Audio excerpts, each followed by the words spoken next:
አገዛዙ በሰሜን አማራ ቀጠና በሶስት አቅጣጫ የከፈተውን ውጊያ ከመመከት ባለፈ አጸፋው የጸረ ማጥቃት እርምጃ በመውሰድ የጎላ ወታደራዊ ጠቀሜታ እንዳላት የሚነገርላት ሚካኤል ደብር ከተማ በፋኖ ቁጥጥር ስር መግባቷ ተሰምቷል። በውጊያው 28 የብልጽግና ቡድን ተላላኪ የሆኑ የመከላከያ ሰራዊት አባላት ሲገደሉ 35 የሚሆኑት ደግሞ ቆስለው ለሕክምና ወደ አዲስ ዘመን ወደ እንፍራንዝና ወደ ማክሰኝት መወሰዳቸው ታውቋል። መረጃውን በዝርዝር አጠራቅረን ይዘነዋል። በተያያዘ ዜናም ዛሬ በሰሜን አማራ ቀጠና በተደረገ ተጋድሎ ከወደ ፋኖ የተሰነዘረበትን የጸረ ማጥቃት እርምጃ መቋቋም የከበደው የአገዛዙ ኃይል በሽሽት ላይ እንዳለ ያገኛቸው ንጹሃኖችን የፋኖ ቤተሰቦች ናቸው በሚል ጥቃት እንደከፈተባቸው ታውቋል። በዚህ ጥቃት 5 አርሶ አደሮች ሲገደሉ 2 ደግሞ ክፉኛ መቁሰላቸው ተነግሯል። መረጃውን በዝርዝር ይዘነዋል። በሌላኛው መረጃችን በሞት አፋፍ ላይ የሚገኘው ተላላኪውና ነውረኛው የብልጽግና ቡድን በሙስሊሙ መስዋዕትነት ስልጣኑን ለማቆየት ረጅም ርቀት እየተጓዘ ነው ሲል የአማራ ፋኖ ብሔራዊ ኃይል ምስራቅ አማራ ቀጠና ምኒልክ ዕዝ የጤና መምሪያ ኃላፊ ዶክተር አቡበክር ሰይድ ተናገረም። ዶክተር አቡበክር ሰይድ በመካነ ሰላም ከተማ ከተፈጠረው ጉዳይ ጋር አያይዞ ባስተላለፈው መልእክት የአገዛዙ ጀንበር ልትጠልቅ አዘቅዝቃለች፣ አልበላውም ጭሬ ልበትነው በሚልም በርካታ ሴራዎችን ጠንስሶ የሃይማኖት ግጭት በመቀስቀስ የንጹሃኑን ደም ለማፍሰስ ቋምጠዋል ሲል ተናግሯል። የዶክተር አቡበክር ሰይድን መልእክት በዝርዝር የምናደርሳችሁ ይሆናል። ሰላም ጤና ይስጥልኝ። የተከበራችሁ አድማጭ ተመልካቾቻችን እንደምን ዋላችሁ፣ እንደምን አመሻችሁ። ከጣቢያችን በኔትወርክ መቆራረጥ ምክንያት ዕለታዊ መረጃዎቻችን ወደ እናንተ ሳይደርሱ ውለው አድረዋል። በዚህም ታላቅ ይቅርታ እየጠየቅን ከላይ የጠቀስንላችሁንና ሌሎች መረጃዎችን አጠናቅረን ይዘን ቀርበናል። መረጃዎቻችን ለብዙዎች ተደራሽ እንዲሆኑ ቻናሉን ላይክ፣ ሰብስክራይብ እንዲሁም ሼር ማድረጋችሁን አትዘንጉም። አብራችሁን ቆዩም።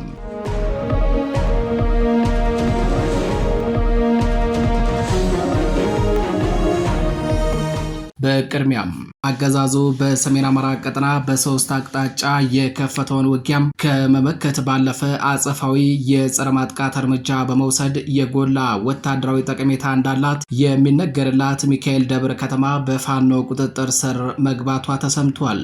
በውጊያው 28 የብልጽግና ቡድን ተላላኪ የሆኑ የመከላከያ ሰራዊት አባላት ሲገደሉ 35 የሚሆኑት ደግሞ ቆስለው ለሕክምና ወደ አዲስ ዘመን ወደ እንፍራንዝና ወደ ማክሰኝት መወሰዳቸው ታውቋል።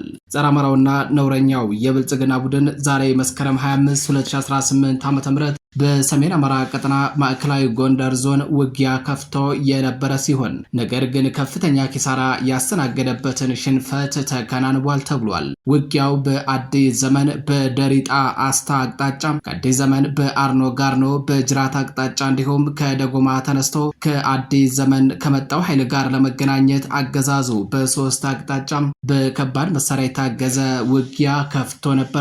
በአማራ ፋኖ ብሔራዊ ኃይል ሰሜን አማራ ቀጠና በላይ ዘለቀ ዕዝ ዳግማዊ ቴዎድሮስ ኮር ስር ከሚገኙት ከመብረቅ ክፍለ ጦር፣ ከጥቁር አንበሳ ክፍለ ጦር፣ ከጎንደር የበጋሻው ክፍለ ጦርና ከፋና ውቤ ክፍለ ጦር የተወጣጣ ጥምር የፋኖ ኃይል በወሰደው የጸረ ማጥቃት እርምጃ የጠላትን አከርካሪ በመስበር ብትንትኑን አውጥቶታል ሲል የዕዙ ህዝብ ግንኙነት መምሪያ አስታውቋል።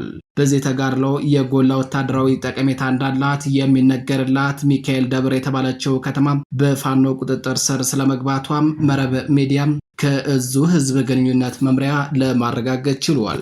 በውጊያው 28 የብልጽግና ቡድን ተላላኪ የሆኑ የመከላከያ ሰራዊት አባላት ሲገደሉ 35 የሚሆኑት ደግሞ ቆስለው ለሕክምና ወደ አዲስ ዘመን ወደ እንፍራንዝና ወደ ማክሰኝት መወሰዳቸው ታውቋል። ከቁስለኞቹ መካከል ከባድ ጉዳት ደርሶባቸው በሞትና በህይወት መካከል የሚገኙት ደግሞ ወደ ጎንደር ከተማ በአምቡላንስ ተወስደዋል ነው የተባለው።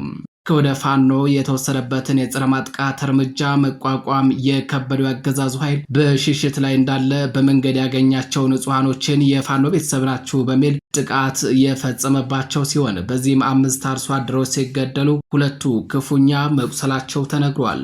ከሟቾቹ መካከል 3ቱ የዋሻ ሚካኤል ቀበሌ ነዋሪዎች ሲሆኑ ሁለቱ ደግሞ የሚካኤል ደብር ቀበሌ ነዋሪዎች ናቸው ያለው እዙ በህዝብ ግንኙነት መምሪያው በኩል በወጣው መረጃም አንድ የቤተ ክርስቲያን አገልጋይን ጨምሮ አንድ የሚካኤል ደብር ከተማ ነዋሪ ክፉኛ መቁሰላቸውን ገልጿል። በተጨማሪም ይሄው የጸረ አማራውና ነውረኛው የብልጽግና ቡድን ተላላኪ ወታደሩ በሚካኤል ደብር ከተማና በአካባቢው ነዋሪዎች ላይ ዝርፊያና ደብደባ ፈጽሞ ነው የሸሸው ተብሏል። የተከበራችሁ አድማጭ ተመልካቾቻችን ወደ ሌላኛው መረጃችን አለፍን። በሞት አፋፍ ላይ የሚገኘው ተላላኪውና ነውረኛው የብልጽግና ቡድን በሙስሊሙ መስዋዕትነት ስልጣኑን ለማቆየት ረጅም ርቀት እየተጓዘ ነው ሲል ዶክተር አቡበክር ሰይድ ተናገረም። በአማራ ፋኖ ብሔራዊ ኃይል ምስራቅ አማራ ቀጠና ምኒልክ ዕዝ ጤና መምሪያ ኃላፊው ዶክተር አቡበክር ሰይድ ጸረ አማራው የብልጽግና ቡድን ከመካነ ሰላሙ ጉዳይ ጋር በተያያዘ የሃይማኖት ግጭት ለመፍጠር የመዘዘውን ካርድ አስመልክቶ መልእክት አስተላልፏል።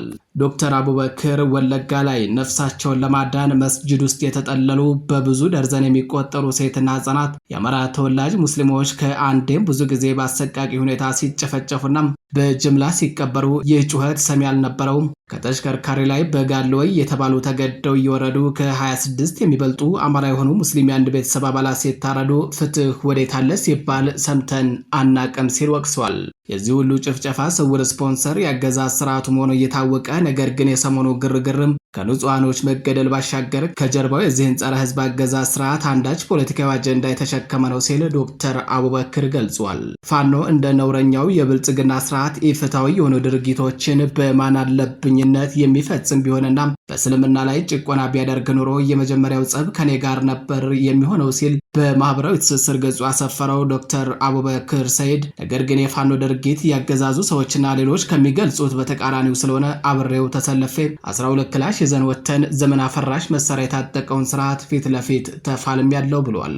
ይህ ነውረኛ የብልጽግና አገዛዝ በሞት አፋፍ ላይ ይገኛል ያለው ዶክተር አቡበክር ሰይድ ስለሆነም በሙስሊሙ መስዋዕትነት ስልጣኑን ለማቆየት በርካታ ሴራዎችን እያሴረ ነው ብሏል። ዶክተር አቡበክር አክሎም እስልምና አራት አይና ሆነን እንድናስብ የሚያስተምር የህይወት መንገድ ነው። ቁርአን አንድ ወሬ በሰማን ጊዜ በችኮላ ወደ ውሳኔ ሄደን እንዳንጸጸት ወደ ሶስተኛ ወገን ወሬውን ከማስተላለፋችን በፊት ቆመን እንድናስብ የሚመክር ያላህ ቃል ነው በሚል በተሳሳተ መረጃም ህዝበ ሙስሊሙ እንዳይደናገር ጥብቅ መልእክት አስተላልፏል። የተከበራችሁ አድማጭ ተመልካቾቻችን መረጃዎቻችን እንደቀጠሉ ናቸው። ወደ ሌላኛው መረጃችን አለፍን። የመካነ ሰላም ጉዳይን በተመለከተ የነ አብይ አህመድ ቡድን ግምገማ ማካሄዱ ተሰምቷል። በግምገማው የመካነ ሰላም ጉዳይ ባጭር ይቋጭ፣ በኋላ ዳፋው ለኛ ነው፣ አማራው እያሳሳቀ ወደ ገደል እየከተተን ነው። የመካነ ሰላሙን ጉዳይ አጀንዳ ስናደርግ ማን ይነኩልናል ብለን ነበር። እነሱ ግን ስሜታዊ ሳይሆኑ በተለይ የወሎ ሙስሊም ፋኖዎች ነገሩን ያብራሩበት መንገድ የሚደንቅ ነው። የወሎም ብቻ አይደሉም፣ በሁሉም ቀጠና ያሉ ፋኖዎች አንድ ላይ ቆመው ነው ያገኘናቸው። ይህ ለኛ ትምህርት የሚሆን ነው በሚል በግምገማው መነሳቱ ተሰምቷል። በተመሳሳይ በግምገማው ባይሆን ያስነሳነው አቧራ እኛን ጠርጎ እንዳይብላን አጀንዳውን ማስቀየስ ላይ እንስራም፣ ይህም በጎጃም ፋኖችና በወሎ ፋኖች ስንጥቅ የሚፈጥር ነገርን ጠቀም ማለታቸውን በግምገማው የተሳተፉ የውስጥ አርበኞች መረጃ አውጥተዋል። ዘመቻ አርበኛ አደማሊ በአገዛዙ ሰፈር ከፍተኛ ጭንቀትና ሽብር መፍጠሩን ቀጥሏል። ወደ ሌላኛው መረጃችን አለፍን። በረህኛው ቀስተ ደመና ብርጌድ በኮማንዶ ውትድርና ለ6 ወራት ያሰለጠናቸውን ወታደሮች በደማቅ ሁኔታ ማስመረቁ ተነገረም። የአማራ ፋኖ ብሔራዊ ኃይል ምዕራብ አማራ ቀጠና አጼ ቴዎድሮስ ዕዝ የቀኝ ጌታ ይፍቴ ንጉሴ ክፍለ ጦር የበረህኛው ቀስተ ደመና ብርጌድ በኮማንዶ ውትድርና ለ6 ወራት ያሰለጠናቸውን ወታደሮች በደማቅ ሁኔታ አስመርቋል። እንደ አማራ የተጋረጠብንን ሁለንተናዊ አደጋ ለመቀልበስ ትኩረት ሰጥተን ከምንሰራባቸው ጉዳዮች አንዱ ማሰልጠን ነው ሲሉም የፋኖ አመራሮቹ ተናግረዋል። በምረቃ መርሃ ግብሩ የቀኝ ጌታ ይፍቴ ንጉሴ ክፍለ ጦር አመራሮች፣ የብርጌዱ አመራሮችና ጥሪ የተደረገላቸው ሌሎች እንግዶች የተገኙ ሲሆን በተመራቂ ኮማንዶዎቹ በርካታ ወታደራዊ ትርኢቶች ለታዳሚው መቅረባቸው ተነግሯል። በጀግንነት ሲዋጋ የክብር መስዋዕትነትን በተቀበለው የቀስተ ደመና ብርጌድ የህዝብ ግንኙነት ኃላፊ በሆነው በአርበኛ በላይነህ ሞላ መታሰቢያነት የተሰየሙት እነዚህ የኮማንዶ ተመራቂ አባላት ከስልጠና ወጥተው በሚሰማሩበት የግዳጅ ቀጠና የሰማዕቱን አደራ ማስፈጸም እንደሚገባቸውና በብዙ መስዋዕትነት ያለፈውን ቢሆን በህዝባቸው ላይ የተደቀነውን ሁለንተናዊ ህልውና አደጋ ለማስወገድ አማራዊ ግዴታቸውን እንዲወጡ በዕለቱ በተገኙ አመራሮች የአደራ መልእክት ተላልፏል። የተከበራችሁ አድማጭ ተመልካቾቻችን በሌሎች መረጃዎች እስከምንገናኝ ቸር ቆዩ።